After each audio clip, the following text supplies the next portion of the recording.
कहाँ गया भैया? ये नीचवा चला गया। कहाँ गए बे? ये सुमा चला गए। अब कहाँ गए बे? ससुर नाथी फिर खटियो चला गया। तो का कहा तेरे दारू गाजे जिन पी गया। अरे अरे का भैया? अरे रुक रुक रुक रुक भाई, डांट बुला रुक।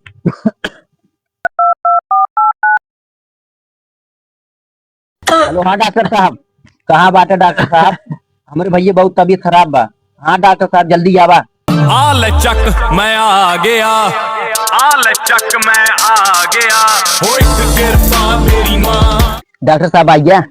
हाँ डॉक्टर साहब देख लो तो का भाबा भैया इनका। डॉक्टर का बताई, इनके पेट पिरात बा, खोखी याद बा, इनके 2 दिन से लैटरिंग ना होत बा। अच्छा रुका बतावत है, इंजेक्शन लगावत है।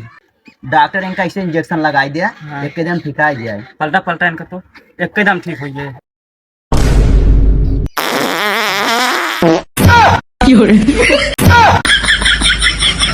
मैं गाली नहीं दे सकता। नहीं गाली नहीं